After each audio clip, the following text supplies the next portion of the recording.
The desert wind carried the smell of cordite and blood across the Iraqi wasteland.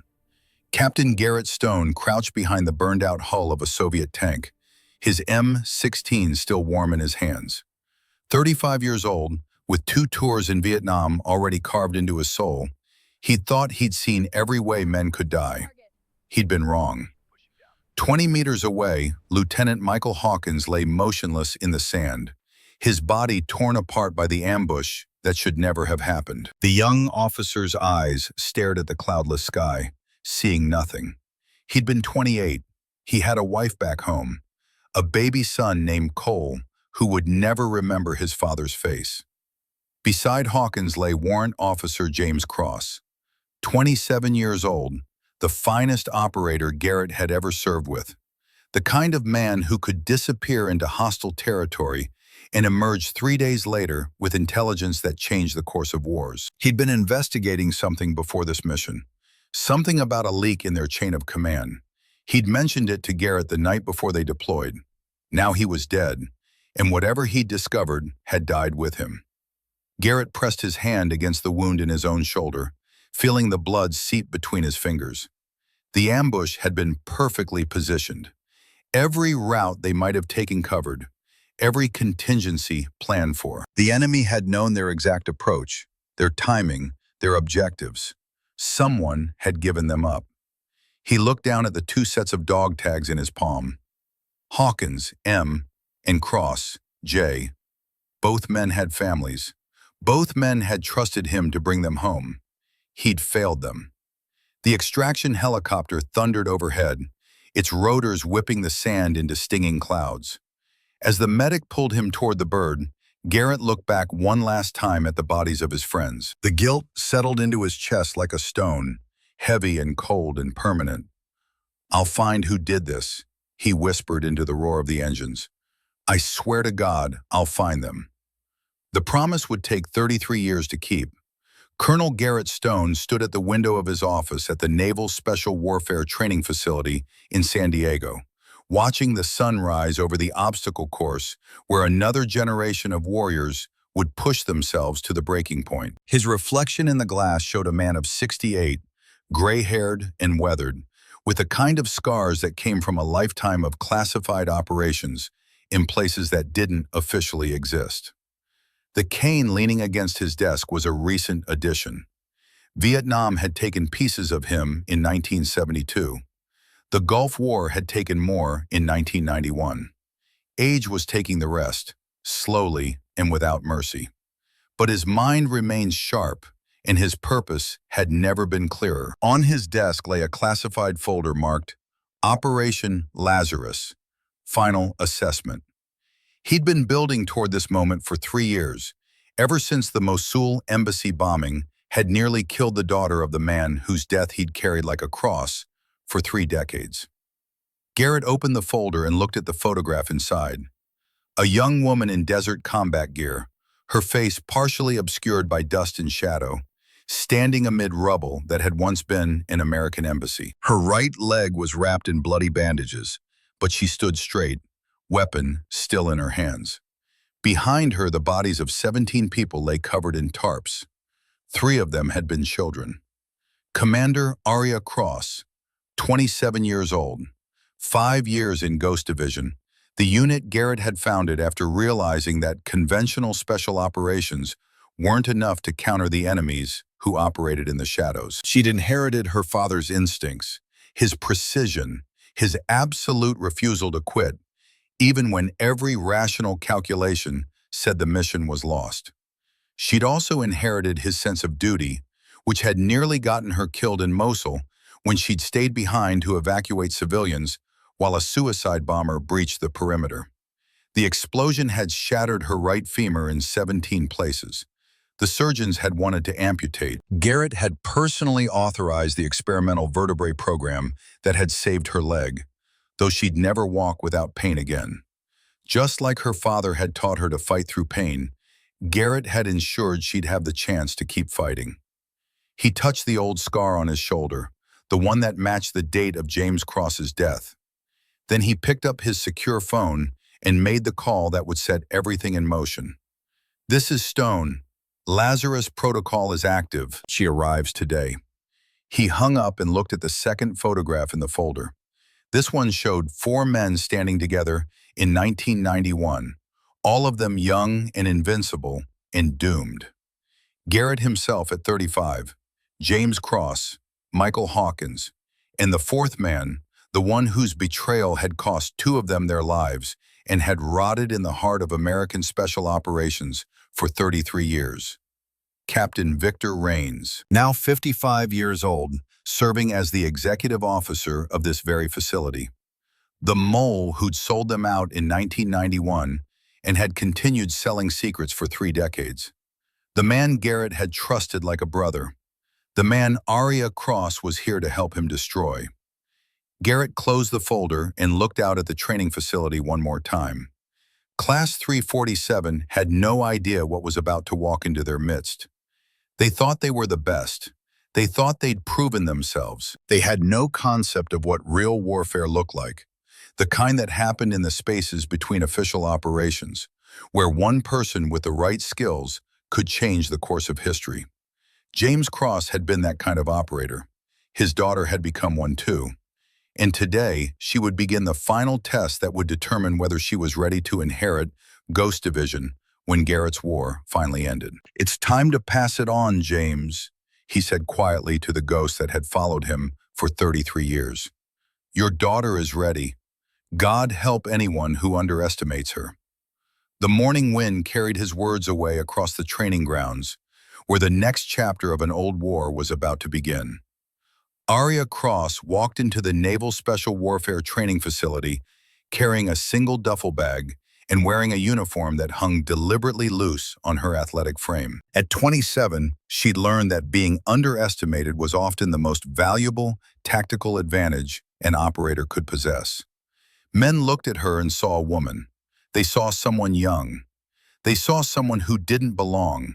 They never saw the operator who'd survived Mosul, who'd extracted 12 hostages from a burning embassy while her own leg was shattered, who'd killed 4 insurgents in close-quarters combat before the building collapsed around her, who'd earned the Medal of Honor that now sat in a classified file that would never be open to the public because Ghost Division operators didn't officially exist.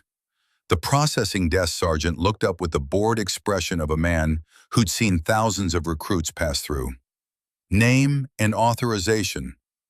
Arya Cross. Her voice was quiet, controlled. The kind of voice that didn't demand attention. The sergeant tapped at his computer, frowning. "Not seeing you on any roster for this rotation." Without speaking, Arya reached into her pocket and produced a sealed envelope with classification markings that made the sergeant's eyes widen. Inside was a single card with an authorization code that he entered with hands that had suddenly become very careful. His screen immediately displayed a security protocol he'd never encountered before. At the top, a single name, Stone, G, Authorization Alpha 01. The sergeant's demeanor transformed instantly. He stood straighter, almost at attention. "My apologies, ma'am. I wasn't informed of your arrival. Your quarters have been prepared in Building C, Room 12. Private accommodations as requested." Arya took back the envelope and nodded once. "Thank you, Sergeant. Do you need an escort to the barracks, ma'am?" "I know my way around."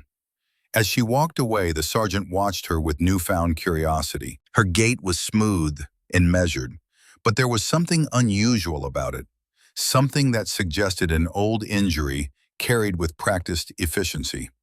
He picked up his phone to report the unexpected arrival, unaware that Colonel Stone was already watching through the facility's security cameras, a slight smile on his weathered face.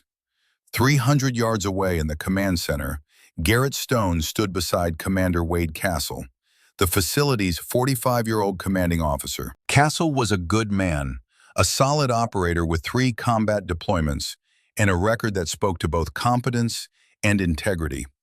But he wasn't Ghost Division. He didn't understand the kind of warfare that happened in the margins. "She's here," Garrett said, watching Arya's progress across the monitor. Castle studied the young woman on the screen. With respect, sir, she's 27 years old and recovering from a career-ending injury. Class 347 are some of the most aggressive trainees we've had in years. They're going to eat her alive. Garrett's smile didn't waver. Her father was the finest operator I ever served with.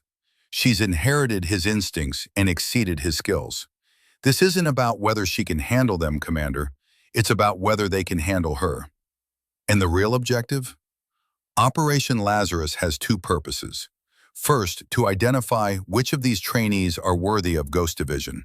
Second, Garrett's expression hardened. To expose a mole who's been operating in our ranks for 33 years. Commander Cross will evaluate the trainees. I'll be watching for the leak. Castle's face went carefully neutral. You're certain the mole is here? At this facility? I'm certain the mole is someone I've trusted for 3 decades. Someone who knows Ghost Division protocols. Someone who has access to operational intelligence. Garrett turned from the monitor to face Castle directly. The 1991 Gulf War operation that killed James Cross and Michael Hawkins was compromised from the inside. I've spent 33 years gathering evidence. Now it's time to spring the trap. Does Commander Cross know what she's walking into?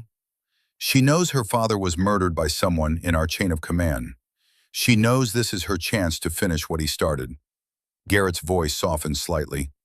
And she knows I'm asking her to put herself in danger to catch a ghost. She volunteered anyway. On the monitor, Arya disappeared into Building C. Castle watched the empty screen for a moment before speaking again. The trainees are going to give her hell, sir, especially Lieutenant Hawkins. Michael's boy. Garrett's expression grew distant. I've been watching his career. He has his father's natural talent, also has his father's arrogance, thinks his legacy entitles him to respect he hasn't earned. He paused. James Cross was investigating the mole when he died. Michael Hawkins died trying to protect him. Their children are about to finish what their father started. Poetic, don't you think? If it doesn't get them killed, that's why we're here, Commander, to make sure it doesn't. Garrett straightened, leaning slightly on his cane. The old Vietnam wound in his hip was acting up again. Class 347 assembles for morning PT in 30 minutes. Let's see how they react to an uninvited guest. SEAL Training Class 347 was already 2 weeks into their advanced rotation when Arya Cross appeared on the training grounds. 20 men, each one representing the top half of 1% of naval recruits. They'd survived Hell Week. They'd endured the brutal months of basic underwater demolition SEAL training that followed. They'd proven themselves against every standard the Navy could devise. They thought they were invincible. At the head of the formation, Lieutenant Cole Hawkins led the group in their morning run. 28 years old, blonde, naturally athletic, he carried himself with the confidence of a man who'd never seriously failed at anything. 3 generations of Navy officers ran in his blood. His grandfather had served in Korea. His father had died a hero in the Gulf War, though the classified nature of the operation meant Cole had never learned the full details. All he knew was that Lieutenant Michael Hawkins had fallen in combat in 1991, and that his death had earned him a posthumous Silver Star and a name on the memorial wall at Naval Special Warfare Command. Cole had grown up in the shadow of that legacy, driven to prove himself worthy of a father he barely remembered. Excellence wasn't expected in his family. It was the baseline. Anything less was failure. "Pick it up, Wade," he called to the stocky, dark-haired man struggling at the back of the formation. "My dead grandmother moves faster than that." Petty Officer Marcus Wade gritted his teeth and pushed harder. Unlike most of the men here, he didn't come from money or military legacy. He'd grown up in a Pennsylvania coal town where options were limited to the mine, the mill, or the military. He'd chosen the last and fought tooth and nail for his place in this formation. Every step was earned. Every breath was proof he belonged. Between them, Ensign Derek Stone moved with efficient precision, his analytical mind calculating optimal pace and energy expenditure. The son of a physics professor and a surgeon, Derek approached special warfare like a complex equation to be solved. Every movement was deliberate, every decision based on careful assessment of variables and probabilities. Watching from the side of the track was Chief Petty Officer Jackson Reed. At 34, he was older than most of the class, with 3 combat deployments and 8 years as a rescue swimmer already under his belt. He'd seen more real action than half the instructors here. He'd brought men back from the edge of death in the middle of the ocean. He had no patience for peacetime warriors who'd never tested themselves against actual combat. The formation rounded the track for their final lap, breath coming hard, muscles burning with the good pain that meant they were pushing their limits. They were focused inward, on their own performance, on proving themselves, which is why none of them noticed the woman at the starting line until they were almost upon her. Arya Cross stood quietly in standard PT uniform, her dark hair pulled back in a regulation bun. She was stretching, her movements economical and practiced, showing none of the hesitation of someone unsure of their place. She simply existed in their space, as if she had every right to be there. The whispers started immediately as the class finished their lap. "Who's that?" "Must be admin staff." "Why is she wearing PT gear? Is this some kind of diversity thing?"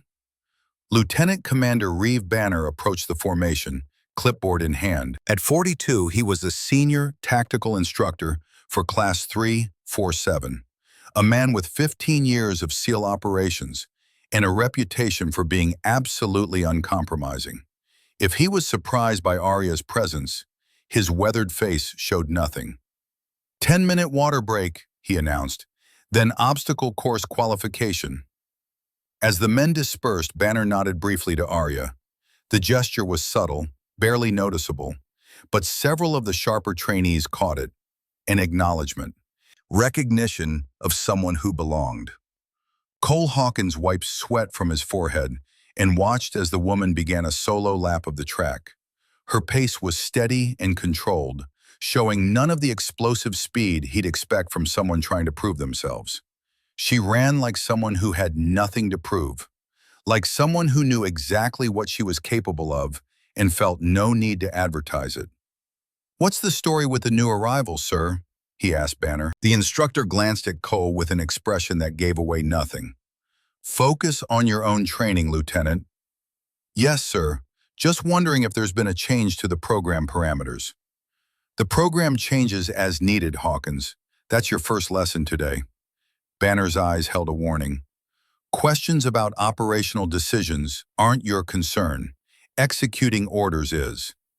"Yes, sir." But Cole continued to watch the woman as she completed her lap. There was something about the way she moved. Fluid. Efficient. The gait of someone who'd logged thousands of miles, not hundreds. And that slight irregularity in her right leg, almost imperceptible, but there if you knew what to look for. He'd seen that kind of compensated movement before, in wounded veterans who'd rebuilt themselves through sheer force of will. Whatever injury had caused it, she'd adapted so completely that it barely registered. Most people would never notice. Cole Hawkins noticed everything. When the class assembled at the obstacle course, Arya quietly took a position at the back of the formation.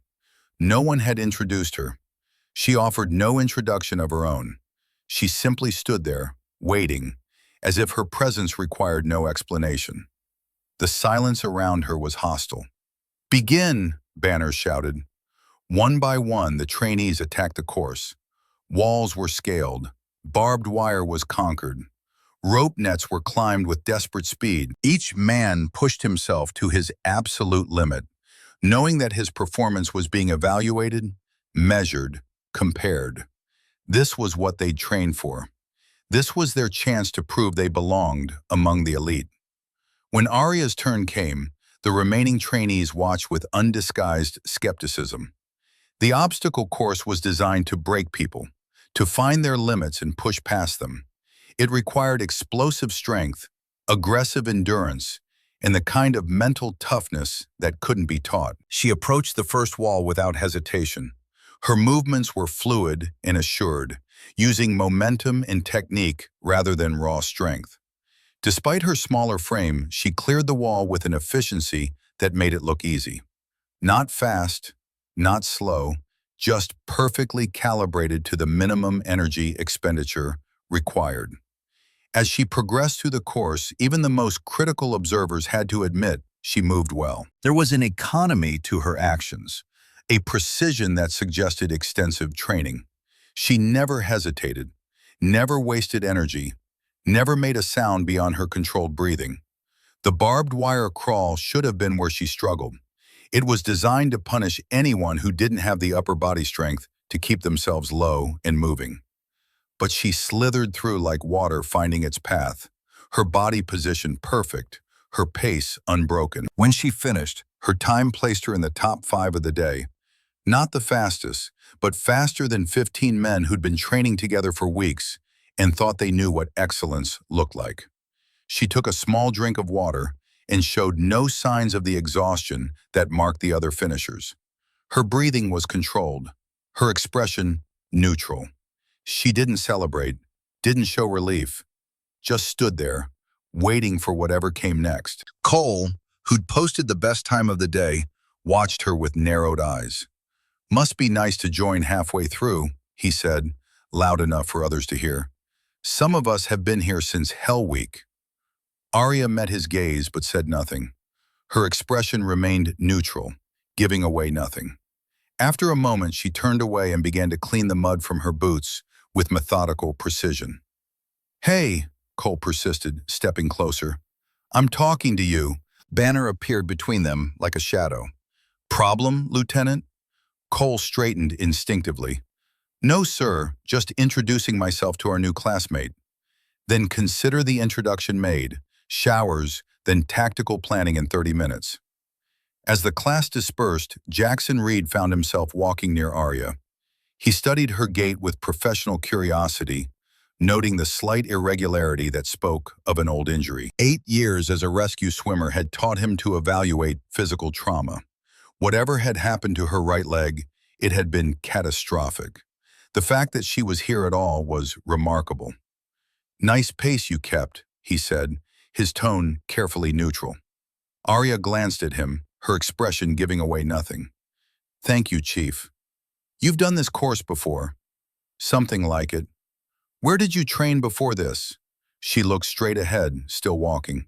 "Here and there," Reed nodded, recognizing the deflection for what it was. "Well, welcome aboard. Though you might want to watch yourself, not everyone here is thrilled with last-minute additions to the class." "I've noticed," she said. Then after a pause, "I appreciate the warning, Chief." When she split off toward Building C instead of the main barracks, Reed's curiosity deepened. The private quarters in C were reserved for visiting instructors or VIPs, not trainees. Whatever her story was, it involved someone with serious pull. In the barracks shower room, speculation about the newcomer reached a fever pitch. "Has to be some diversity initiative," said one recruit, soap running down his face. "No way she qualified through regular channels." "She moved pretty well on the course," Derek observed, always the analyst. "So what?" Cole retorted, his voice sharp with irritation he couldn't quite explain. "The obstacle course isn't combat. It's not even close. Out there, when bullets are flying and people are dying, technique doesn't mean shit. You need aggression, violence, the will to close with the enemy and destroy them." "Did you notice Banner with her?" Marcus added, almost like he knew her. Derek frowned, his analytical mind working through the variables. "And she's not staying in the barracks. I saw her heading to Building C." "Officer country," Reed confirmed. "Private rooms." This new information only fueled the resentment. By the time they assembled for the tactical planning session, a clear line had been drawn. Class 347 was a brotherhood forged through shared suffering. Arya Cross was an outsider, and in a community built on trust and mutual sacrifice, outsiders were threats. The afternoon session took place in a windowless classroom.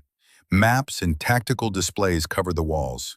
Each desk had a sealed packet containing the parameters for a simulated operation. Arya took a seat near the back, alone. She changed into a clean uniform, her hair still damp from the shower. As the other recruits filed in, none chose to sit near her. An island of empty desks surrounded her position, a physical manifestation of their rejection. Then the door opened and Colonel Garrett Stone entered.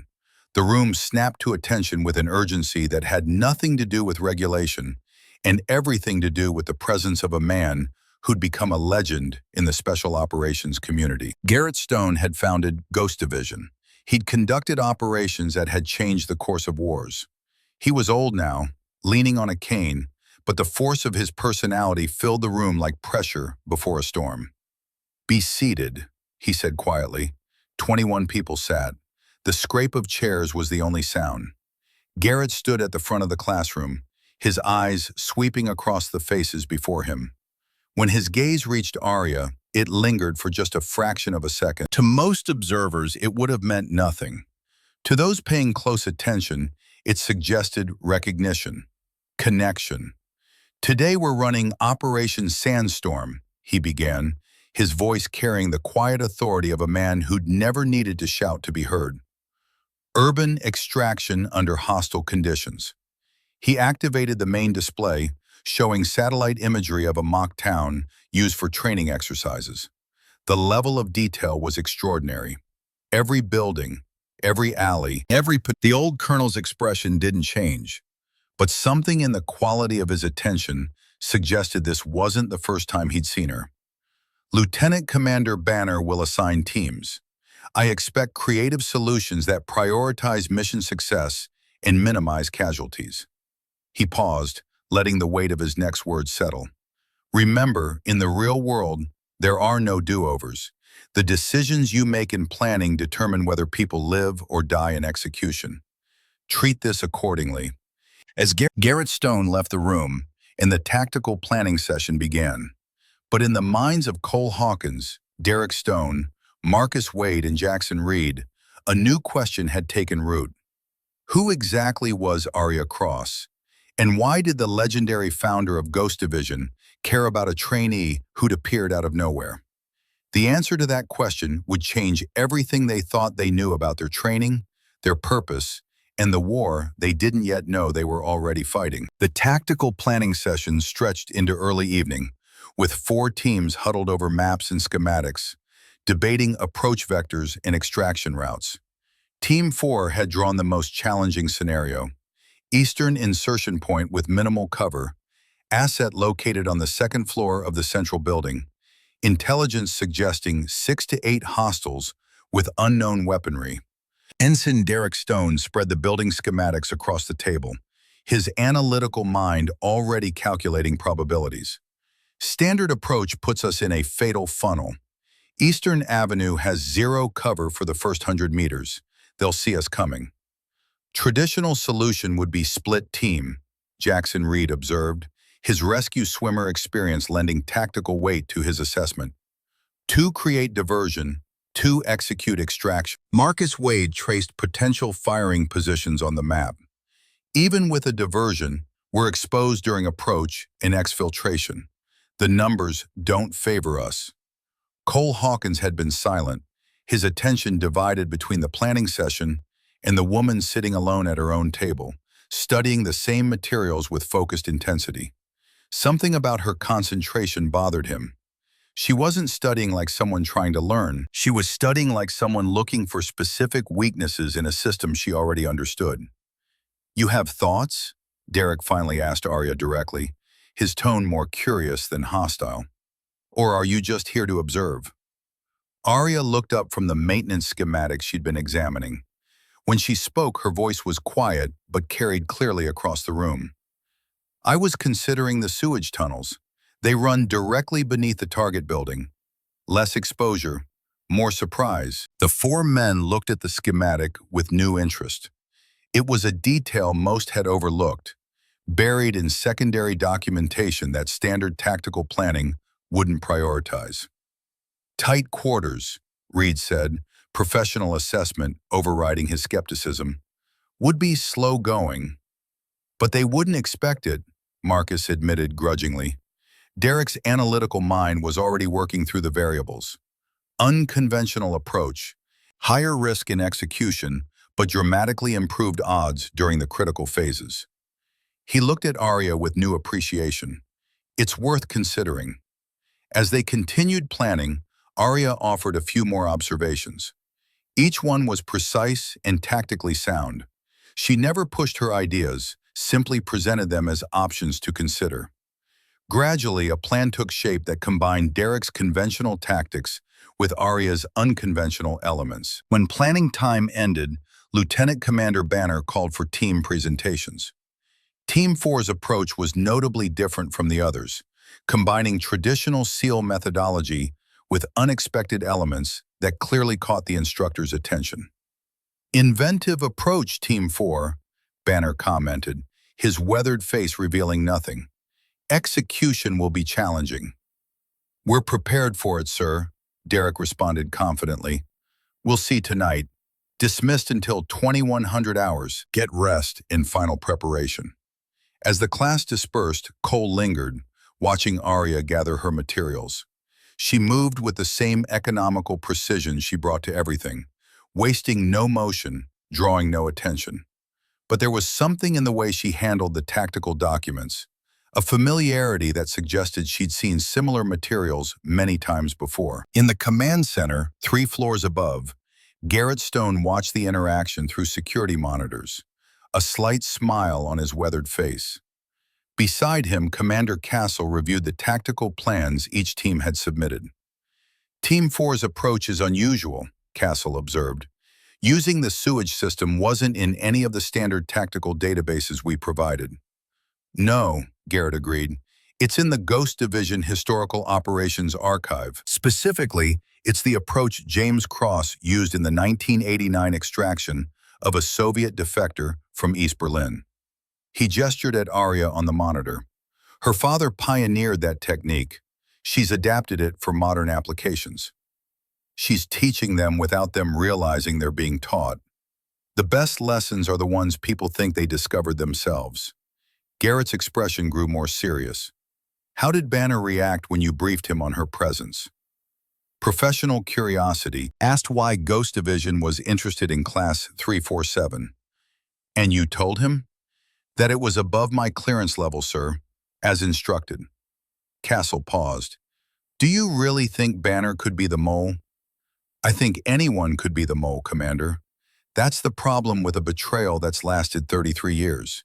The traitor has had 3 decades to perfect their cover, to become exactly the person we'd never suspect." Garrett's hand tightened on his cane. "Banner served with me in the early days. He's competent, loyal to every appearance, and has access to operational intelligence. He's also not the man I'm looking for." "Then who?" "Someone higher. Someone who's been in position long enough to have access to the 1991 Gulf War operational planning." Garrett's eyes remained fixed on the monitor, showing Arya. "Someone who knew James Cross was investigating a leak. Someone who had the authority to alter mission parameters without raising suspicion." Castle's face paled slightly as the implications registered. "That's a very short list, sir." "Yes, it is. And everyone on that list is someone I've trusted with my life." Garrett turned from the monitor. "Which is why we're going to be very careful about who knows what. Arya conducts her evaluation. We watch for reactions. And when the mole makes their move, we'll be ready. And if they don't make a move, they will. Because the one thing I've learned in 40 years of warfare is that traitors can't help themselves. They always need to stay one step ahead, always need to prove they're smarter than everyone else." Garrett's voice hardened. "This operation is designed to make the mole feel threatened. When they act to protect themselves, we'll have them." The night operation began at 2100 hours, with 4 teams deploying to different insertion points around the mock town. Team 4 moved through the darkness toward their eastern approach, each member carrying full tactical gear and weapons loaded with simulation rounds that would register hits but cause no permanent damage. The sewage tunnel access point was exactly where Arya had indicated, concealed behind a maintenance shed that the opposition forces had dismissed as irrelevant to the tactical situation. Derek led the team through the access hatch, dropping into a concrete tunnel that smelled of damp earth and decay. The tunnel was tight, forcing them to move in single file with limited ability to provide mutual support. Progress was slow, just as Reed had predicted, but they moved in complete silence. And when they emerged inside the target building's basement, they'd bypassed every defensive position the opposition had established. "Hold position," Derek whispered into the team comm. "Prepare for vertical movement." They stacked up at the basement stairs, weapons ready, moving with the coordinated precision of men who'd trained together for months. The second-floor approach was textbook SEAL tactics. Smooth, silent, and absolutely lethal in its efficiency. When they breached the target room, they found the asset exactly where intelligence had indicated. The extraction was executed flawlessly, with the team returning through the sewage tunnel and reaching their exfiltration point with zero contact from opposition forces. Mission success. But the time was 30 seconds over acceptable parameters. The next morning, Lieutenant Commander Banner's assessment was brutally honest. Team 4, your extraction time was 30 seconds over acceptable parameters. In a real operation, that could mean the difference between extraction and body bags. Derek nodded, accepting the criticism professionally. "Understood, sir. We'll improve." "Today we focus on weapons proficiency," Banner continued. "Each of you will disassemble, clean, reassemble, and function check your assigned rifle against the clock." The class broke into individual stations, each recruit working with practiced precision on their weapon. These movements were second nature for men who'd spent months training with the rifles that might one day save their lives. At her station, Arya worked quietly, her movements methodical and efficient. Cole, whose station was adjacent, watched her from the corner of his eye. When Banner stepped away to consult with another instructor, Cole made his decision. With a subtle movement, he reached over and reversed a small spring in Arya's disassembled rifle. It was petty sabotage, the kind of thing that would prevent the firing pin from engaging properly when reassembled. Small enough to be dismissed as an error, large enough to make her fail the function check in front of the entire class. Arya gave no indication that she'd noticed the interference. She continued her work at the same steady pace, her hands moving with absolute confidence. "Cross, you're up for demonstration," Banner called. All eyes turned to her station as she was called forward to reassemble her weapon in front of the class. Cole and several others exchanged subtle glances, anticipating her failure and the embarrassment that would follow. Without hesitation, Arya began the reassembly. Her hands moved with practiced confidence, each component slotting perfectly into place. When she reached the firing mechanism, she paused for perhaps half a second. Then she removed the spring Cole had tampered with, reversed it to its proper orientation, and continued the assembly without comment or acknowledgement. The entire process took 43 seconds, well under the standard time. She completed the function check flawlessly, the rifle operating exactly as designed. "Satisfactory, Cross," Banner said, though his tone suggested it was considerably more than merely satisfactory. As she returned to her station, Cole stared in disbelief. She had not only noticed his sabotage, but had corrected it so smoothly that most observers hadn't realized anything was wrong. Where had a supposed trainee learned that level of weapons expertise? "Where did you learn to do that?" he asked, unable to keep the surprise from his voice. Arya glanced at him, the faintest hint of amusement in her eyes. "Books, mostly." But Jackson Reed, watching closely, noticed the calluses on her hands. Not the fresh calluses of recent training, but the hardened, years-old markings of someone who had handled weapons professionally for a very long time. The kind of calluses that came from thousands of hours of weapons manipulation under stress in conditions that made training facilities look like playgrounds. Across the room, Banner exchanged a knowing glance with Colonel Stone, who had entered silently during the demonstration. The old colonel observed the class with the patient assessment of a man who had seen this scenario play out many times before and knew exactly what would happen next. That night, Derek couldn't sleep. The failed timing on their extraction operation bothered him, and his analytical mind kept returning to the problem, searching for solutions. He decided to visit the training facility for extra practice, to work through the tactical puzzle until he found the answer. The facility was supposed to be empty at 0300 hours, so he was surprised to see lights on in the combat training room. Approaching quietly, he peered through the window in the door and froze. Inside, Arya was moving through a series of combat techniques he'd never seen before. Her movements were fluid yet precise, combining elements of several martial disciplines with what appeared to be improvised adaptations for real-world combat situations. She executed a takedown maneuver that would have been impossible for someone without extensive training, then transitioned immediately into a disarming technique that Derek recognized from advanced close-quarters combat manuals he'd studied, but had never seen performed with such natural fluidity. Most striking was the complete transformation in her presence. Gone was the quiet, unassuming trainee from their classes. This was someone else entirely, a fighter whose every movement spoke of years of hard-won combat experience. Someone who had tested these techniques not in training facilities, but in places where failure meant death. But even more surprising was the second figure in the room. Colonel Garrett Stone stood near the wall, leaning on his cane, watching Arya with the focused attention of a master evaluating a student's progress. As she completed a particularly complex sequence, he nodded once. "Your father moved like that," Garrett said, his voice carrying clearly in the empty room. "Fluid, efficient. You've mastered it, exceeded it even." Arya paused, breathing controlled despite the intensity of her training. "Do you think he'd be proud, sir?"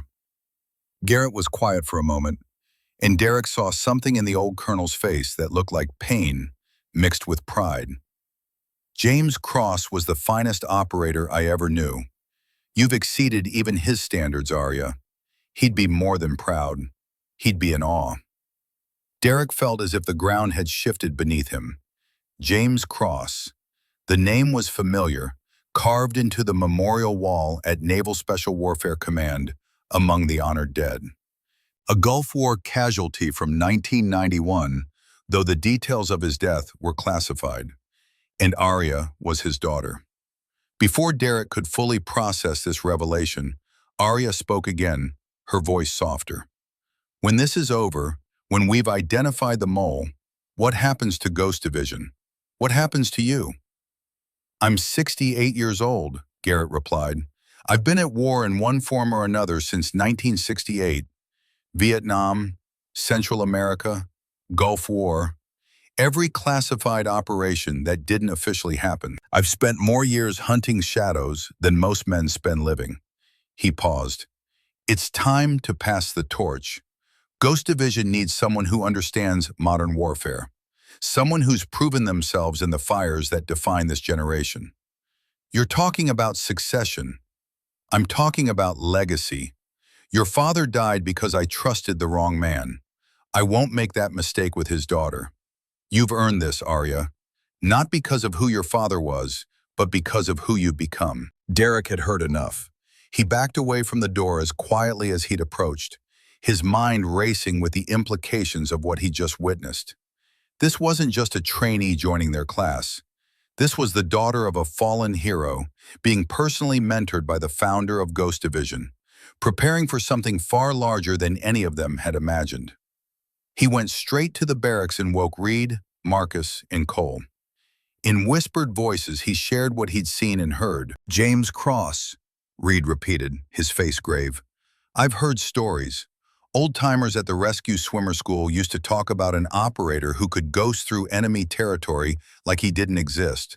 Extraction specialist. They said he was killed in the Gulf War under classified circumstances." "And she's his daughter," Marcus added, the pieces falling into place. "That's why she has the advanced medical technology, why she has private quarters, why Colonel Stone personally observes her training." Cole's expression had gone carefully neutral, but his hands were clenched into fists. "My father died in the Gulf War, 1991, Same time frame. He looked at the others. What if they served together? Then we need to know more, Derek decided. Tomorrow we find out exactly who Arya Cross is and what she's really doing here. But Marcus had already begun an unauthorized investigation of his own.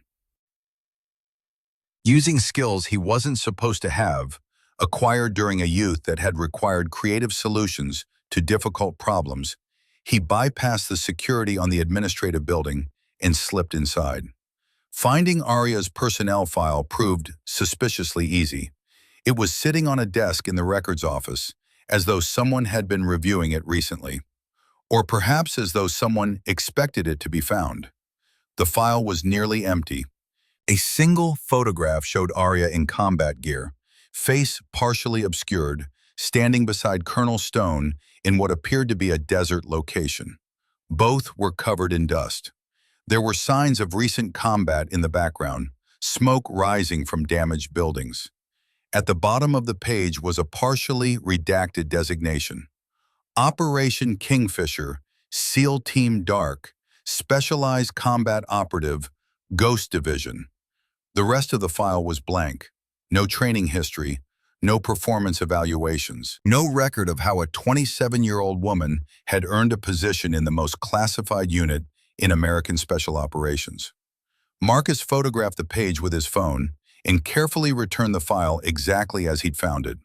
His heart was racing as he slipped back out of the building, suddenly aware that he might have stumbled into something far more significant than a simple administrative curiosity. When he returned to the barracks, he immediately knew something was wrong. His footlocker had been opened, the contents disturbed in a way that would be imperceptible to most, but was obvious to someone who'd grown up having to protect his few possessions from theft. Someone had searched his belongings while he was gone, with professional precision that left almost no trace. It was a message, clear as daylight. You're being watched. We know what you did. Be very careful what you do next. The next morning, the four men met in a storage area away from the barracks and training facilities, away from microphones and cameras, to share what they had learned. She's not a trainee, Derek stated flatly. Those combat techniques I saw her practicing are classified protocols. Ghost Division operational methods, not the kind of thing you pick up in standard training. The technology in her leg, Reed added, costs more than most of us will earn in a lifetime. Pentagon-level clearance required. They don't waste that kind of resource on anyone who hasn't proven themselves absolutely irreplaceable. Her file connects her to Colonel Stone, Marcus said, showing them the photo on his phone. Operation Kingfisher, whatever that is, they've worked together before, and her father was James Cross, killed in the Gulf War in 1991. Cole had been silent, but now he spoke, his voice tight with emotion he was struggling to control. My father, Lieutenant Michael Hawkins, was killed in the Gulf War, March 1991. Classified operation that I've never been able to get details about. He looked at the others. What are the odds that her father and my father died in unrelated operations at the same time? 0, Derek replied immediately. They served together, probably on the same team, the same operation. Which means Colonel Stone probably knew my father too, Cole continued. Which means this entire evaluation might not be about Ghost Division recruitment at all. It might be personal. Or both, Reed observed. Finish what the fathers started. Very military, very Ghost Division. Their speculation was interrupted by the facility-wide announcement system. Class 347, report to Briefing Room Alpha immediately. Full tactical gear. This is not a drill.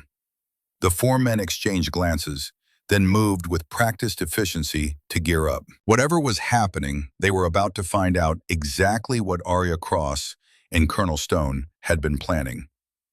Briefing Room Alpha was a secure facility that Class 347 had never been cleared to enter before. As they filed in, they found not just their instructors waiting, but a collection of personnel they didn't recognize.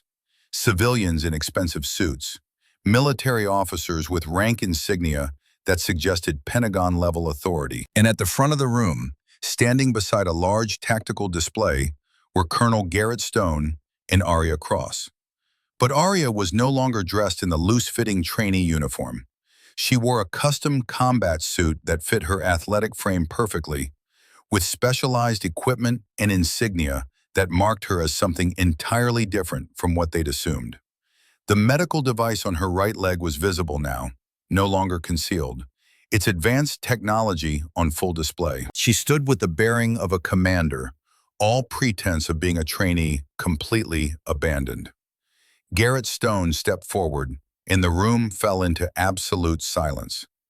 "Gentlemen," he began, his voice carrying the weight of decades of command, "you are about to receive information that will fundamentally change your understanding of your training, your purpose, and the nature of the war you've been preparing to fight." He activated the tactical display, showing satellite imagery and intelligence reports that were clearly far beyond the classification level that SEAL trainees should have access to.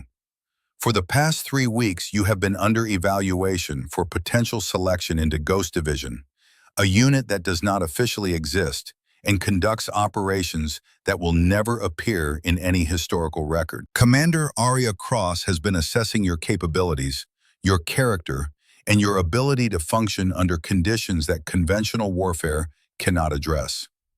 Cole felt his world tilting.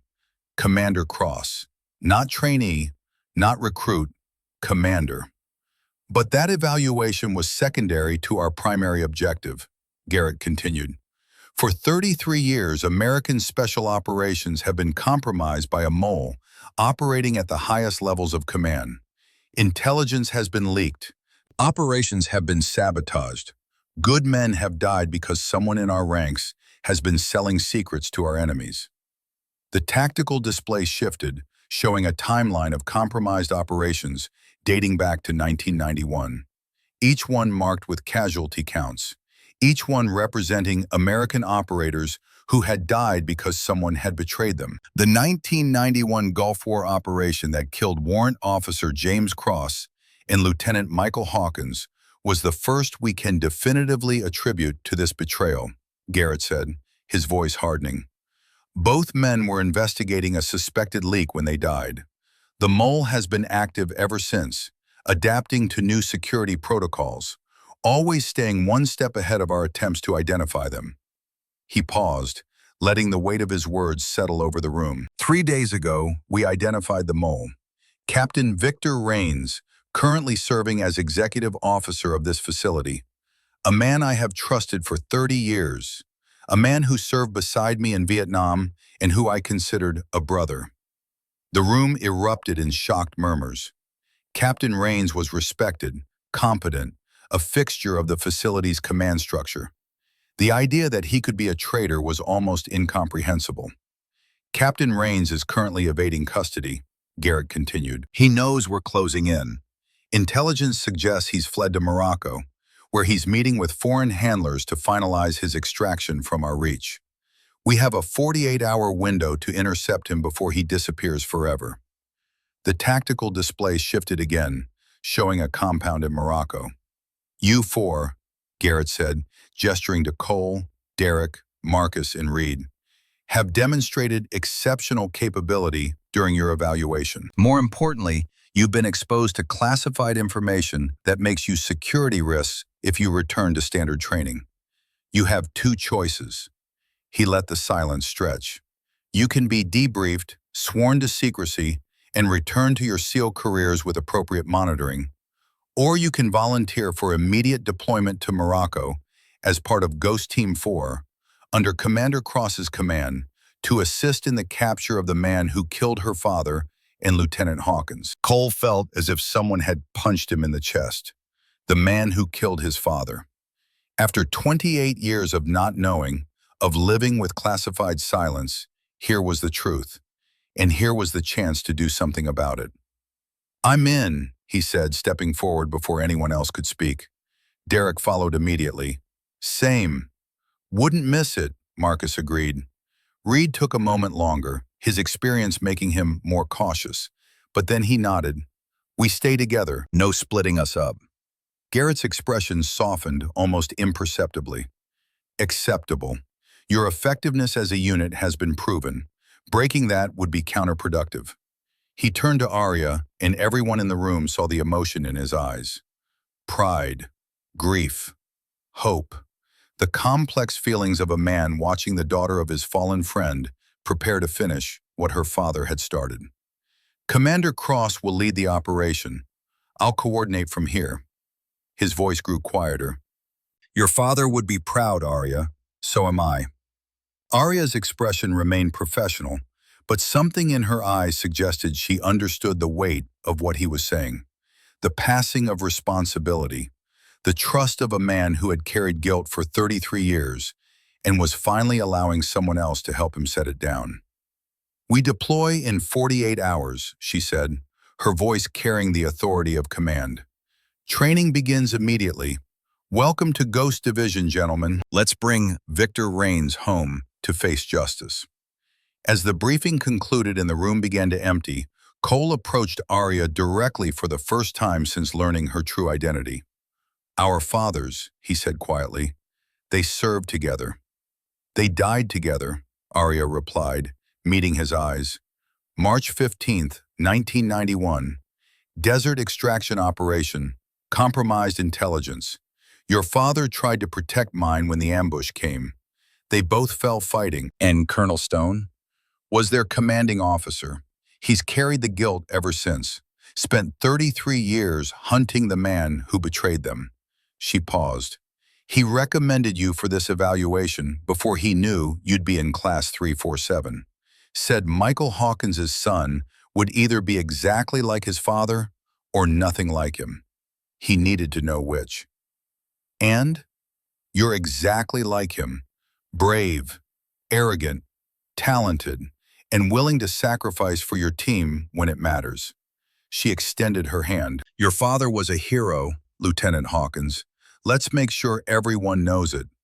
Cole took her hand, and in that moment, something shifted. This wasn't just about training anymore. This wasn't about proving himself or living up to a legacy he barely understood.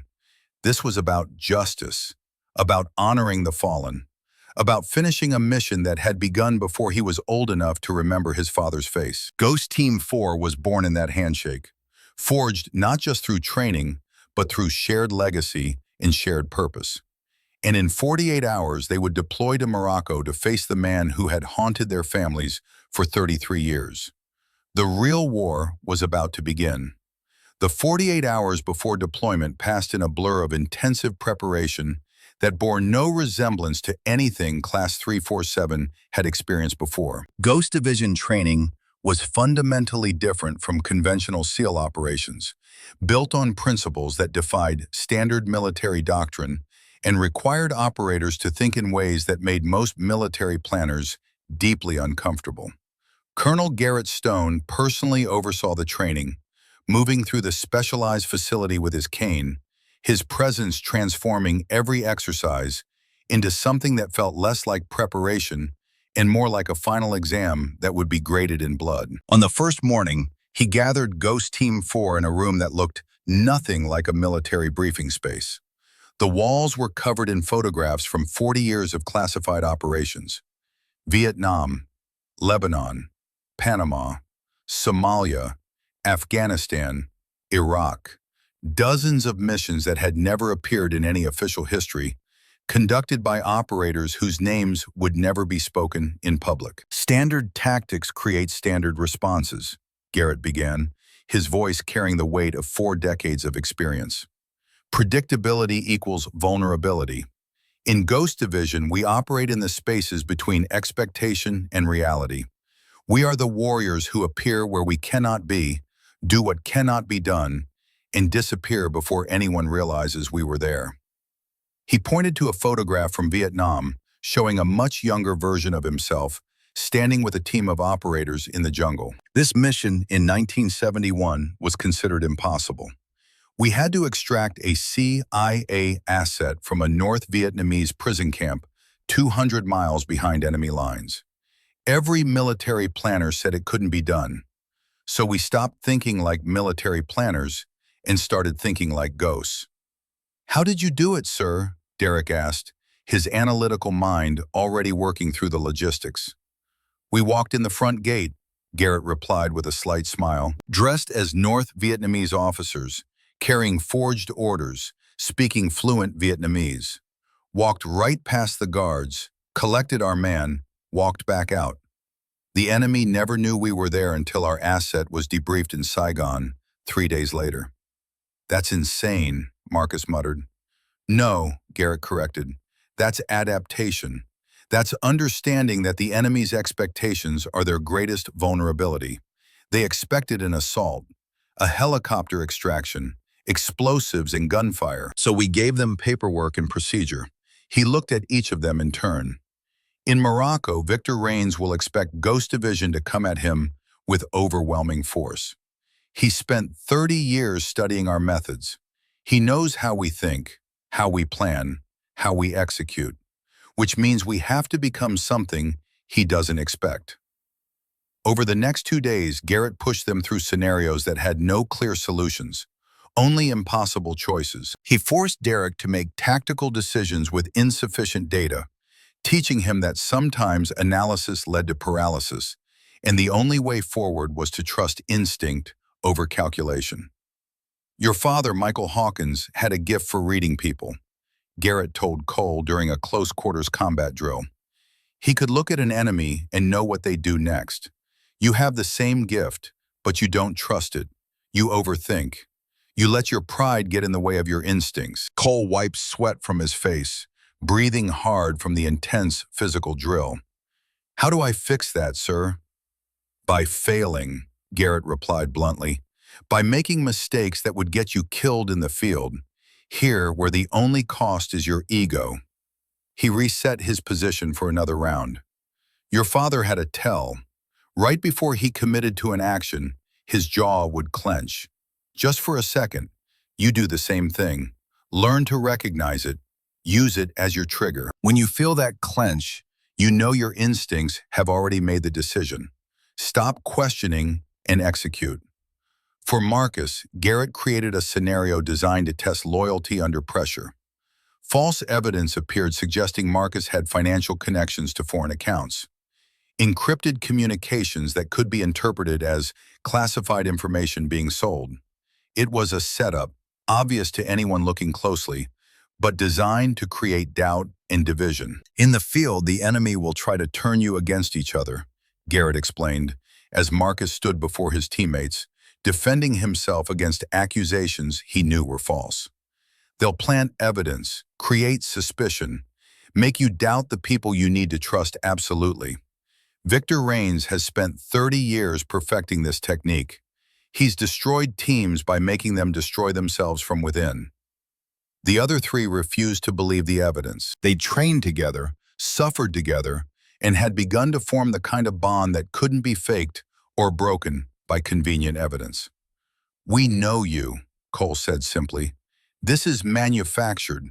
The question is, who manufactured it and why?" Garrett nodded with satisfaction. "Good, you passed. In Morocco, Reigns will try this same tactic. He'll have information about each of you that seems damning. Personal details that feel like secrets only a mole could know. He'll try to make you turn on each other at the critical moment. Remember this feeling. Remember that you chose trust over suspicion." For Jackson Reed, the oldest and most experienced of the team, Garrett's approach was different.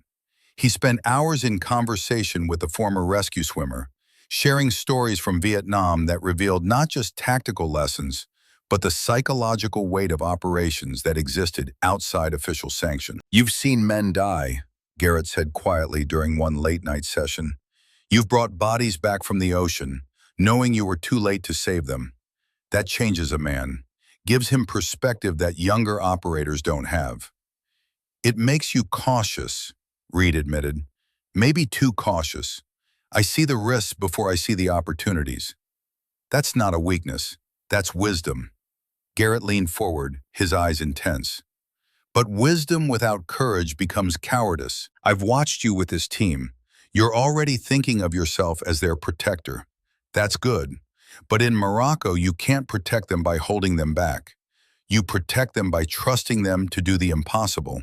and being there to pull them out when it all goes to hell. Reed nodded slowly, like you did with James Cross and Michael Hawkins. Garrett's expression tightened with old pain. I failed them. I trusted the wrong man, and they died for it. I've spent 33 years making sure no one else pays for my mistake. He paused. Arya is giving me the chance to finally make it right. Don't let me fail again, Chief. No, sir, Reed replied. We won't. Throughout the training, Arya moved among them like a shadow, offering corrections that seemed minor, but fundamentally changed how they approached each problem.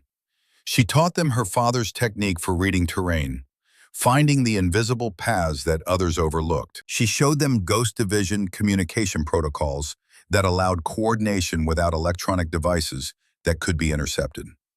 Most importantly, she taught them to think like operators who had already died once and had nothing left to lose. In Mosul, when the embassy exploded, I was trapped under debris with my leg shattered, she told them during a session on combat trauma management. I could hear the building collapsing around me, could hear people screaming, could smell smoke and blood and burning flesh. Every rational calculation said I was dead. The leg was destroyed. I was losing blood. The structure was coming down. She paused, and they could see the memory in her eyes, still fresh despite 3 years of distance. My father taught me that the difference between operators and victims is simple. Victims accept what's happening to them. Operators decide what happens next, regardless of circumstances. So I decided I wasn't dying in that rubble. I decided I was getting out and taking as many people with me as I could. The rest was just execution. How many did you save? Marcus asked quietly. 12.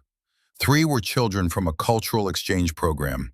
If I'd accepted that my leg was destroyed and I couldn't move, those 12 people would be among the 17 dead. She looked at each of them. In Morocco, there will be a moment when everything looks impossible, when the mission parameters have failed and the enemy has adapted and all your training says to abort. That's when you decide you're not victims. That's when you become ghosts. On the final day before deployment, Garrett called them to his office individually for private conversations that felt less like briefings and more like confessions from a man who knew he was sending young warriors into danger he could no longer face himself. When Cole entered, he found Garrett standing by the window, looking out at the obstacle course where Class 347 still trained, unaware that 4 of their members had crossed into a different world. Your father kept a journal, Garrett said without preamble. Nothing classified, just personal observations, thoughts about the missions, about the men he served with. He pulled a worn leather notebook from his desk drawer. He wrote about you, about missing your first steps because he was deployed, about hoping you'd grow up in a world where warriors like him weren't necessary anymore. He handed the journal to Cole, who took it with hands that trembled slightly. The last entry was the night before the mission where he died. He wrote, "If I don't make it back, I hope Cole knows I was doing something that mattered. That I died trying to make the world safer for him to grow up in. Tell him his father loved him and was proud of the man he'd become, even though I'll never get to meet that man." Cole's vision blurred, and he wasn't ashamed of the tears that fell on the journal's worn leather cover. "He'd be proud of you," Garrett said quietly, "not because you're here to avenge him, but because you're here to finish what he started, to honor his sacrifice by making it mean something." He paused. "But Cole, I need you to understand something. Revenge and justice aren't the same thing.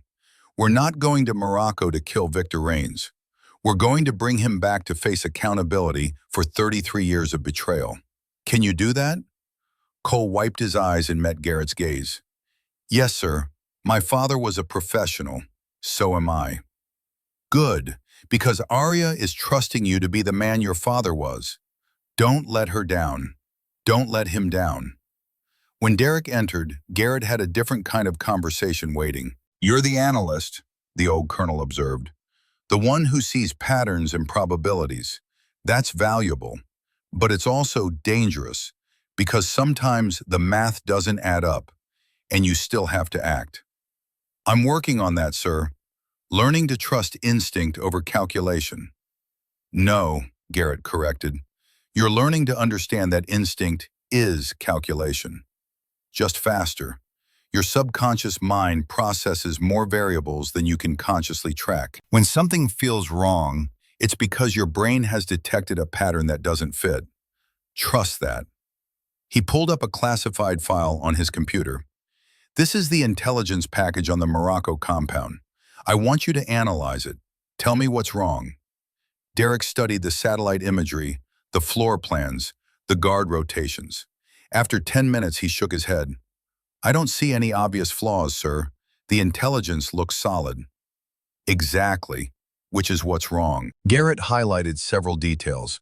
This compound is supposedly a hardened facility used by foreign intelligence services. But the security patterns are too regular. The guard rotations too predictable. The whole thing feels like a trap designed to look like a target. Derek's analytical mind clicked into place. Rains knows we're coming. He's had 30 years to prepare contingencies. He's had 30 years to become paranoid, Garrett agreed. He knows Ghost Division protocols because he helped write them. He'll have planned for every approach we might use, which means Arya is going to have to think like someone he's never met, like her father, who Rains never fully understood. He looked at Derek seriously. Your job is to find the patterns in Rains's paranoia, to predict his predictions. Can you do that? Yes, sir, Derek said with newfound confidence.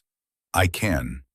When Marcus entered, Garrett's approach was more direct. You came from nothing, the colonel said bluntly. Coal town in Pennsylvania. No money, no connections, just determination and refusal to quit.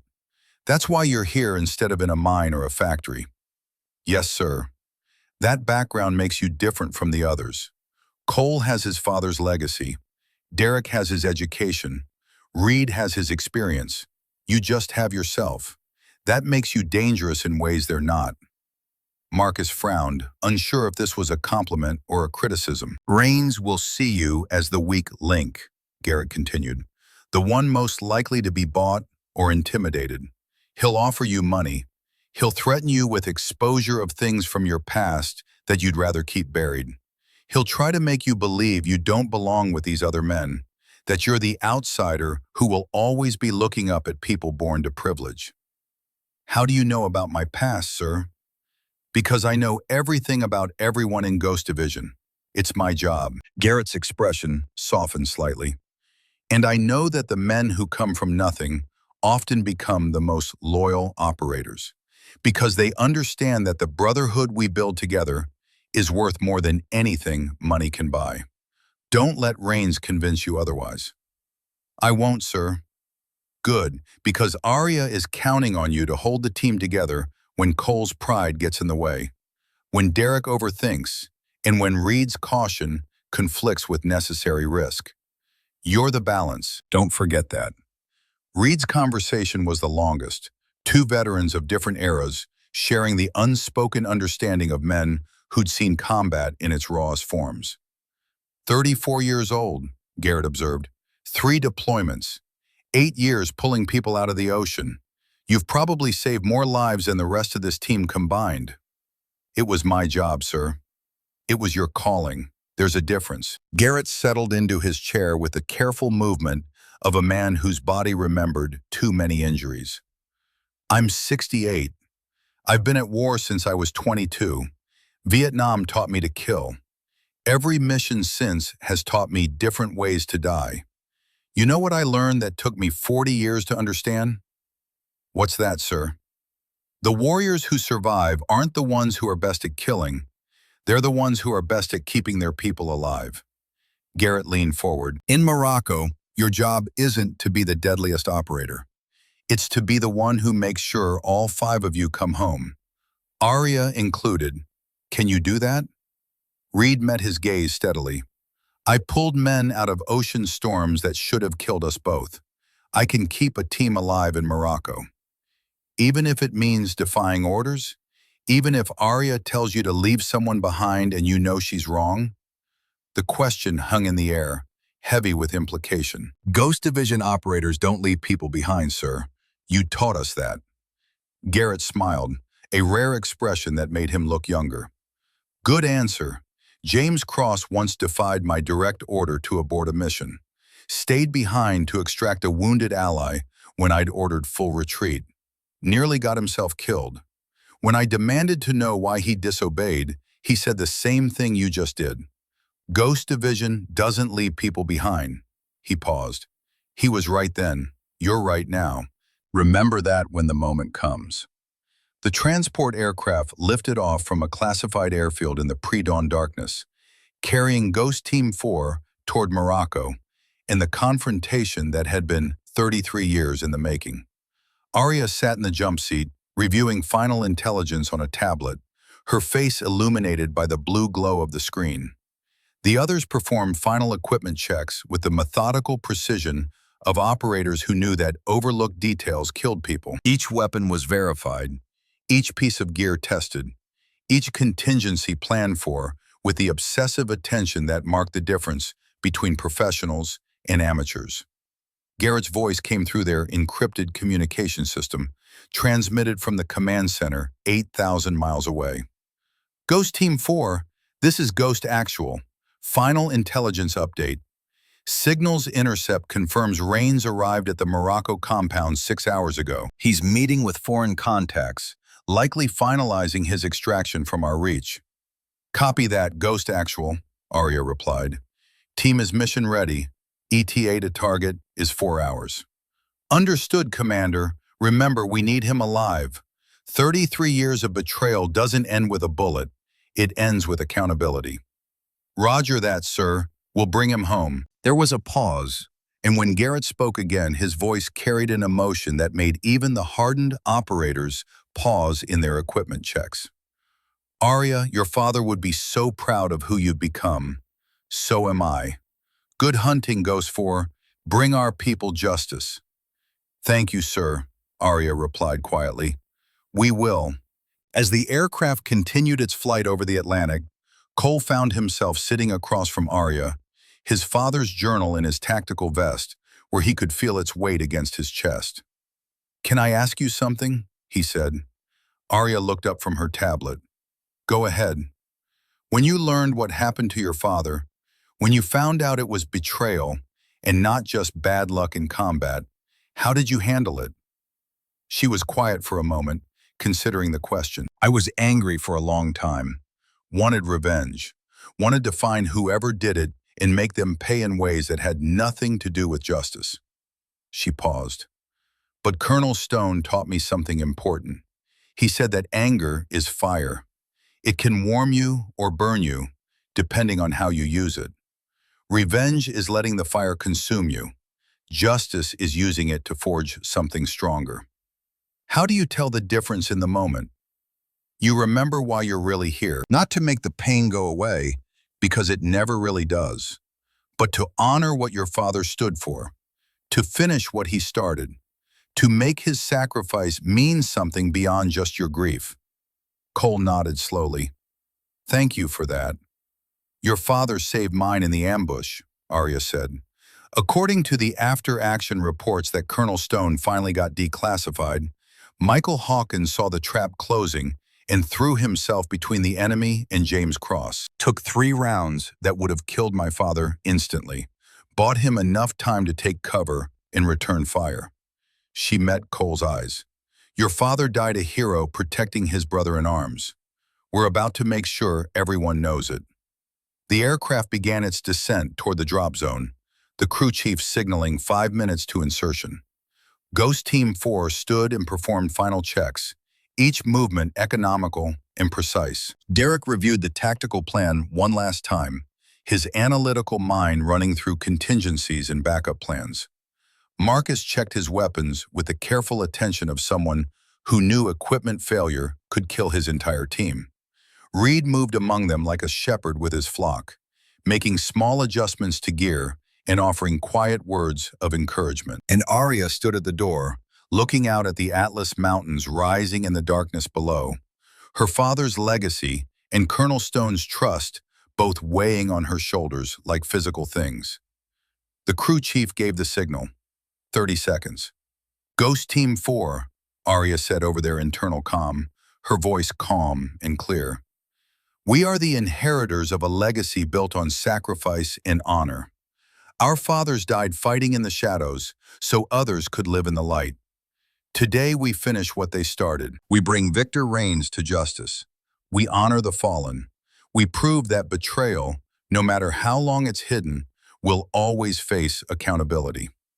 She paused and they could hear the controlled breathing of operators preparing for combat. Ghost Division doesn't fail. Ghost Division doesn't quit.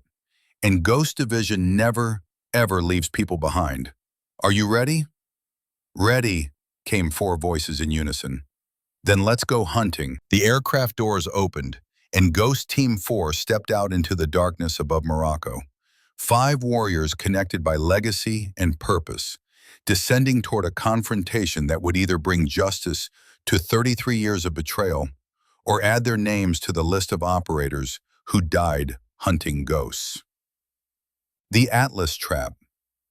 The parachute descent through Moroccan airspace was silent, except for the whisper of wind through canopy lines. Ghost Team 4 descended in tactical formation, night vision goggles turning the darkness into shades of green and gray.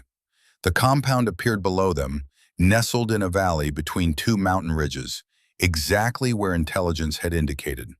Too exactly. Derek's analytical mind registered the discrepancy first.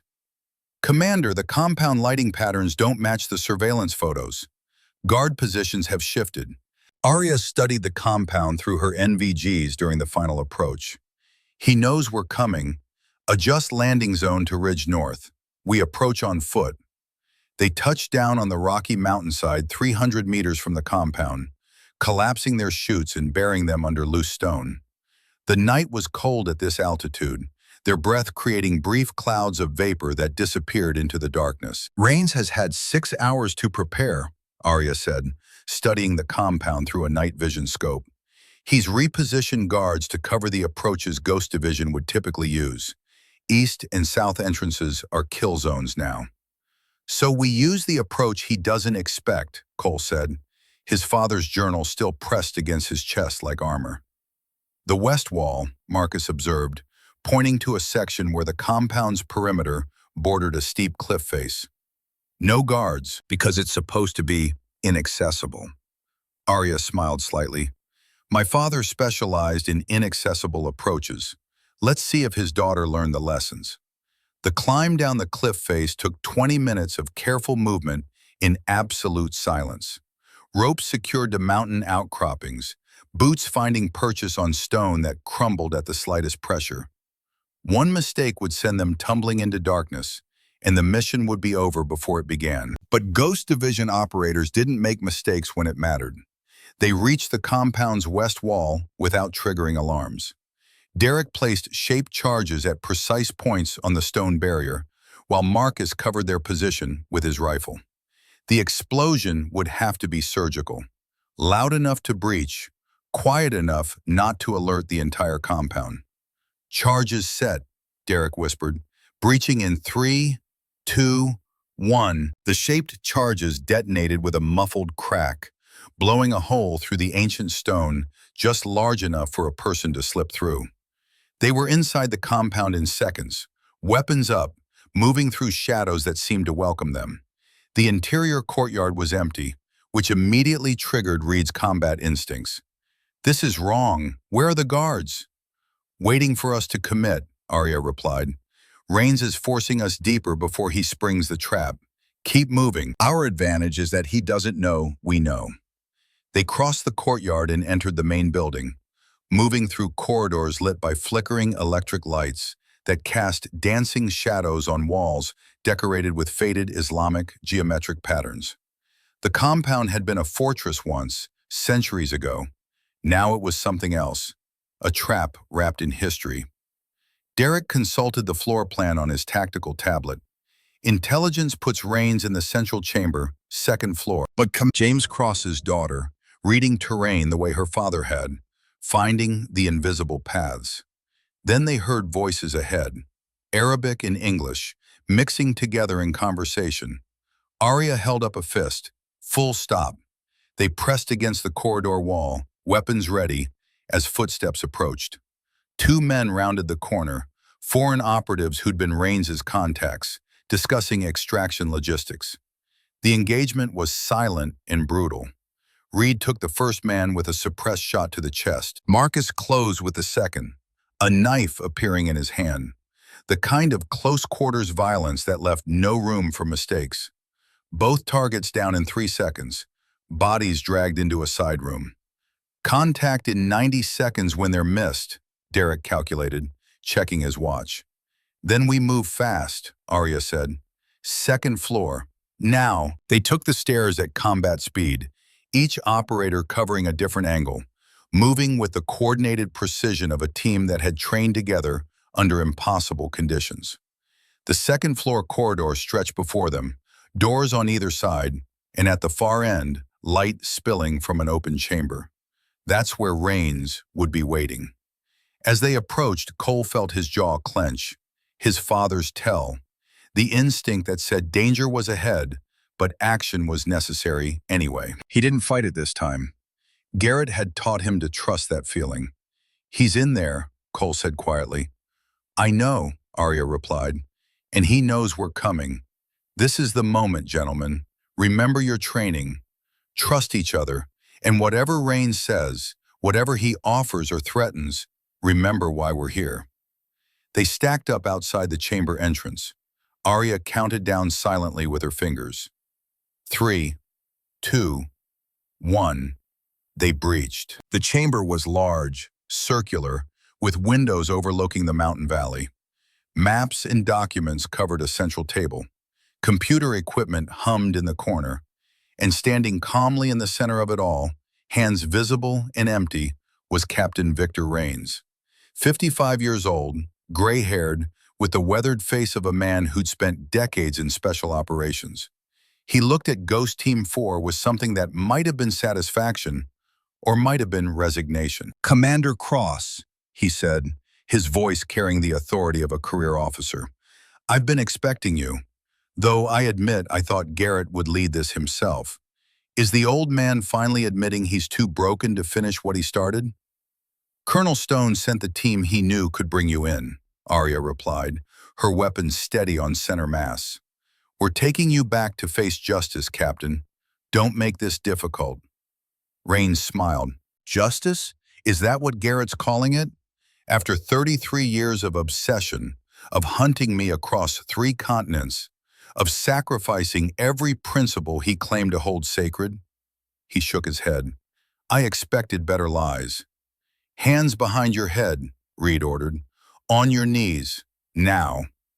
Before I comply, let me share something interesting about your team, Commander. Raines looked at each of them in turn. Lieutenant Hawkins, son of the man I killed in 1991. You're here for revenge, not justice. Ensign Stone, the analyst who's been feeding assessment data to a private contractor with connections to foreign intelligence. Chief Reed, who's been investigating Ghost Division's kill count because he suspects Stone of war crimes. Petty Officer Wade, who's been stealing from the base commissary to send money home to his dying mother. The accusations hung in the air like poison gas. Manufactured intelligence, Arya said calmly. Exactly what Colonel Stone predicted. You've had 30 years to build files on people, to create convincing lies. But we know each other, Captain. We trust each other. Your psychological warfare doesn't work on Ghost Division operators. Doesn't it? Raines pulled a remote detonator from his pocket, and 5 laser sights appeared on Ghost Team 4 from concealed positions in the chamber. You walked into a kill box because you were so focused on catching me that you forgot the first rule of Ghost Division. The enemy you see is never the real threat. Hidden panels slid open in the walls, revealing firing positions manned by mercenaries with automatic weapons. Ghost Team 4 was surrounded, outgunned, and exactly where Raines wanted them. Here's what happens next, Raines continued conversationally. You surrender your weapons. I complete my extraction to a country without extradition treaties. And you return to Stone with the message that some ghosts can't be caught because they wrote the manual on haunting. Cole's hand tightened on his rifle. His father had died in an ambush because of this man. Every instinct screamed to open fire, to go down fighting, to make Rains pay even if it cost everything. But then he remembered Garrett's words. Revenge and justice aren't the same thing. Commander? Who said quietly, asking for orders. Arya was calculating odds, angles, probabilities. 5 against 8, poor positioning, no cover. Standard tactics said surrender or die. But Ghost Division didn't do standard tactics. Derek, she said quietly, the lighting patterns. Still wrong? Derek's analytical mind clicked through the data, the mercenary positions, the laser sights, the way Rains stood too confidently. The compound's wired for demolition. He's bluffing the shooting. The real plan is to blow the building and escape in the chaos. Good, Arya said. Marcus, where would you wire charges to maximize casualties while preserving the south exit? Marcus's eyes scanned the chamber with the instincts of someone who'd grown up learning to spot structural weaknesses. Support columns, 4 charges, but if we knew where they were, we don't need to know, Reed realized. We just need Rains to think we're going to trigger them accidentally. Arya smiled, and for the first time since entering the compound, she looked truly dangerous. Captain Rains, do you remember James Cross's specialty? Rains's confidence flickered. Extraction. Wrong. Adaptation. My father's gift wasn't pulling people out of impossible situations. It was turning impossible situations into tactical advantages. She raised her voice slightly. Ghost Actual, do you have eyes on? From the computer equipment in the corner, Garrett Stone's voice emerged, transmitted through a backdoor communication link Derek had established when they'd first entered the compound. I have eyes, Commander. 8 hostiles in concealed positions. Demolition charges on 4 load-bearing columns. South exit clear for Rains's extraction. And Captain Rains's hand is moving toward the detonator trigger. Rains's face went pale. The trap he'd built so carefully had been compromised from the start.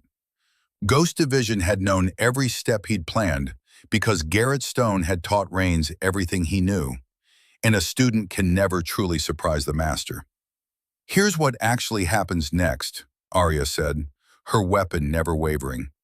Your mercenaries surrender because they're being paid to kill Americans, not to die for a trade. The demolition charges are disarmed by the Ghost Division explosives team that infiltrated this compound 2 hours before we arrived. And you come with us to face accountability for 33 years of betrayal. On cue, the hidden panels concealing the mercenaries slid fully open, revealing not 8 enemies, but 8 Ghost Division operators who'd been in position since before Ghost Team 4 had even boarded their aircraft in California. Rains's mercenaries were already subdued, bound and gagged, replaced by operators who'd spent 33 years hunting this moment. The trap had been reversed. The hunter had become the hunted. Rains looked at the detonator in his hand, then at Arya, and finally at the computer speaker carrying Garrett's voice. You planned this from the beginning. The evaluation, the training, all of it was theater to make me think you were sending an inexperienced team. I planned it for 33 years, Garrett's voice replied. From the moment James Cross and Michael Hawkins died in the Iraqi desert, every operation since then has been building toward this. And now it's over, Victor. You're done. Rains dropped the detonator. His shoulders sagged with the weight of defeat. He really was investigating me, wasn't he? Cross. He'd figured it out. He suspected, Garrett confirmed. He was 2 days away from presenting evidence when you sold out the mission coordinates. Michael Hawkins died protecting him, and I've been finishing what they started ever since. Cole stepped forward, his weapon lowering slightly. Why? Why betray men who trusted you? Rains looked at the young lieutenant, seeing his father in the set of his jaw, the fire in his eyes. My brother was killed in a Ghost Division operation in Lebanon. Collateral damage from one of Stone's missions. I wanted Stone to feel what I felt. To lose people he loved, to carry that guilt. He laughed bitterly. But he never broke. Just got harder, more focused. And now here we are. Now you face justice, Arya said. Marcus, secure the prisoner. As Marcus moved forward with restraints, Rains made his final play. The backup detonator was concealed in his sleeve, a dead man's switch that would have brought the compound down around them. But Reed had been watching for exactly that kind of last resort desperation. The chief's suppressed weapon fired once, destroying the backup detonator before Rains could trigger it. The traitor didn't make any other hostile moves after that. Clear, Reed called. Prisoners secured, no additional threats. The Ghost Division operators emerged from their concealed positions, professional and efficient, extracting Rains and the captured mercenaries for transport. Ghost Team 4 stood in the center of the chamber, breathing hard, adrenaline still pumping, processing what had just happened. They'd walked into a trap, but the trap had been bait for a larger trap. Garrett Stone, even from 8,000 miles away, had orchestrated a counterintelligence operation so complex that even his own team hadn't known the full scope until it played out. Ghost Team 4, Garrett's voice said through the speaker. Excellent work. Bring him home. Homecoming. The aircraft carrying Victor Rains touched down at Naval Air Station North Island under heavy security 72 hours later. Federal marshals took custody of the prisoner, beginning a legal process that would eventually expose 3 decades of betrayal across dozens of classified operations. But for Ghost Team 4, the mission had already ended the moment Rains was secured in Morocco. They stood in Colonel Garrett Stone's office, no longer wearing combat gear, but standard uniforms, looking like the SEAL trainees they'd been just weeks before. Except they weren't trainees anymore. The classification paperwork on Garrett's desk confirmed their permanent assignment to Ghost Division.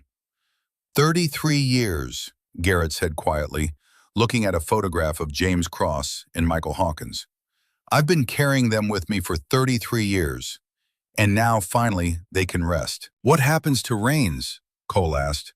Court-martial, life imprisonment. Every operation he compromised will be investigated. Every death he caused will be accounted for. Garrett's voice was hard.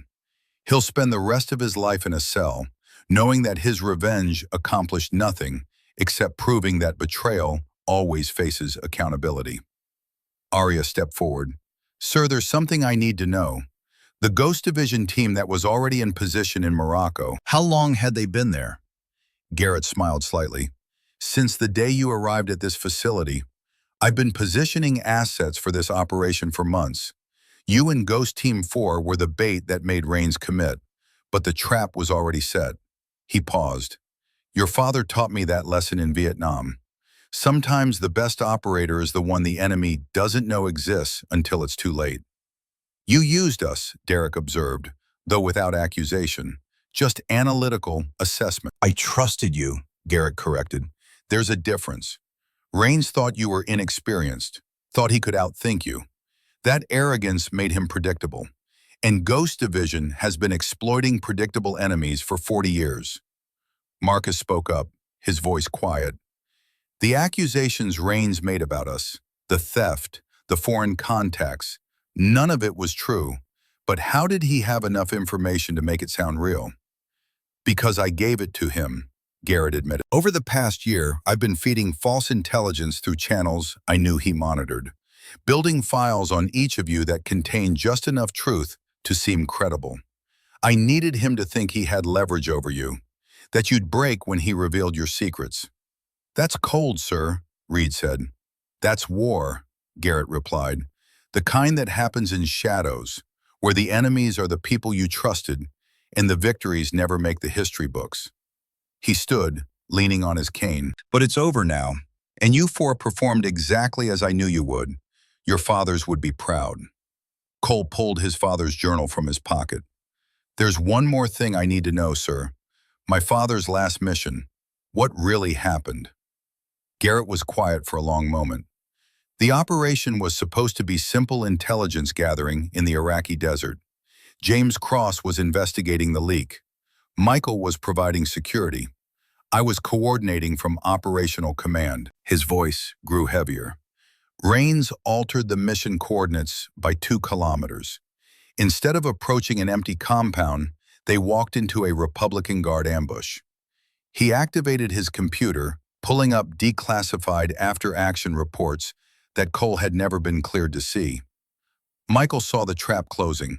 He had 3 seconds to decide: run and maybe save himself, or throw himself between the enemy and James, buying time for James to return fire. Garrett looked at Cole directly.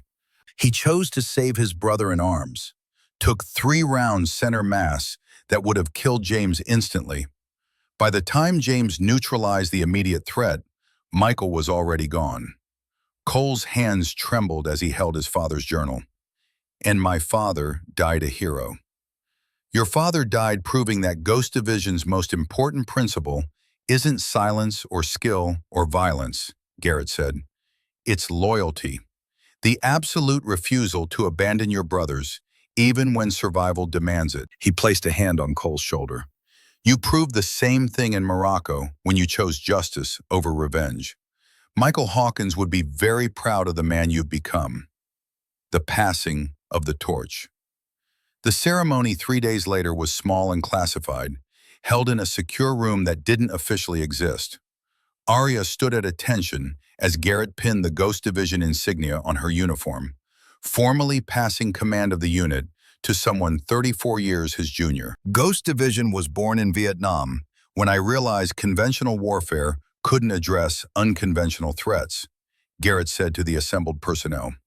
"For 40 years, I've led operators into shadows where the only witnesses are enemies who'll never speak and allies who'll never acknowledge. We've prevented wars that would have killed millions, stopped terrorists who would have murdered thousands, protected secrets that keep nations stable." He looked at Arya, and everyone in the room could see the emotion in his eyes. "But every warrior's war must end. Today I pass Ghost Division to Commander Arya Cross, daughter of the finest operator I ever served with, and herself proven in fires that would have broken lesser warriors. The future of Ghost Division is in her hands, and I sleep well knowing those hands are steady." Arya saluted formally, then stepped to the podium. "Colonel Stone founded Ghost Division on principles that transcend tactics or technology," she said. "Loyalty, sacrifice, the absolute commitment to protecting those who cannot protect themselves. My father lived those principles. Lieutenant Hawkins's father died defending them. For the next generation of Ghost Division, those principles remain sacred." She looked at Ghost Team 4, standing together in the front row. These 4 operators were tested in ways most warriors never face. They've proven themselves worthy of the legacy we carry. Ghost Team 4 is hereby activated for permanent operational status. May they serve with honor and return with pride. Ghost Team 4 saluted, and in that moment, they ceased to be SEAL trainees and became something else entirely. Ghosts in the machine of American Special Operations, operating in spaces between official policy and operational necessity. After the ceremony, Garrett found Arya alone in the office that was now hers. "Your father's dog tags," he said, placing them on the desk. "I've carried them since 1991. They should stay with Ghost Division. With you." Arya picked them up, feeling the weight of 33 years of guilt and honor and sacrifice. "Thank you, sir, for everything, for saving my life in Mosul, for believing I could carry this forward, for trusting me to finish what my father started." "You did finish it," Garrett replied. "Rains is in custody. The mole is exposed. The mission your father died investigating is complete." He turned to leave, then paused. "One more thing. Damascus." Arya looked up sharply. "The terrorist cell that bombed the Mosul embassy, the one that shattered your leg and killed 17 people. We've located their leader." He placed a classified file on her desk. "He's planning another embassy attack. Syria this time. Ghost Team 4 is ready for deployment. The question is, are you ready to lead them?" Arya opened the file and saw the face of the man who'd haunted her nightmares for 3 years. The bomber who'd nearly ended her career and had ended 17 innocent lives. "When do we leave?" she asked. Garrett smiled. Wheels up in 12 hours. Welcome to command, Arya. Make your father proud. I will, sir. As Garrett left the office, Arya sat at the desk that now belonged to her, looking at the photograph of Ghost Team 4 from Morocco. Cole, Derek, Marcus, and Reed. Her team, her responsibility, her brothers in arms. Ghost Division didn't end with Garrett Stone's retirement. It evolved. A new generation taking the torch from the old, carrying forward a legacy built on sacrifice and honor, and the absolute refusal to let evil operate unopposed. Her father would have been proud. And somewhere in the shadows of Damascus, enemies waited who had no idea what was coming for them. The ghosts were hunting again, and this time they weren't stopping until justice was done. Epilogue. Colonel Garrett Stone sat in his home office 6 months later, Kane leaning against the desk, watching the sunset over San Diego Harbor. His phone rang with a secure line identifier. Stone? He answered. Colonel, this is Director Pierce from Langley. We've been reviewing the Rains debriefing. He gave up 23 additional operations we didn't know were compromised. The damage assessment will take years. But now it can be fixed, Garrett replied. That's what matters. Agreed, which brings me to why I'm calling. We need Ghost Division's help with something. A situation in Southeast Asia that requires unconventional approaches. Garrett smiled. I'm retired, Director. You'll need to speak with Commander Cross about operational deployments. I was actually calling to request your services specifically, Colonel. Advisory role. Your experience with the region from Vietnam would be invaluable. Garrett looked at the photograph on his desk. Vietnam, 1971. A much younger version of himself, surrounded by operators who trusted him to bring them home. When do you need an answer? We have 48 hours before the situation becomes critical. I'll call you back in 47, Garrett said, and hung up. He sat in silence for a long moment, then picked up his cane and stood. The war had ended for him when Rains was captured, but maybe there was one more mission in him after all. Some warriors never truly retire. They just find new battles to fight. And in the shadows of the world, where Ghost Division operated, there would always be battles worth fighting.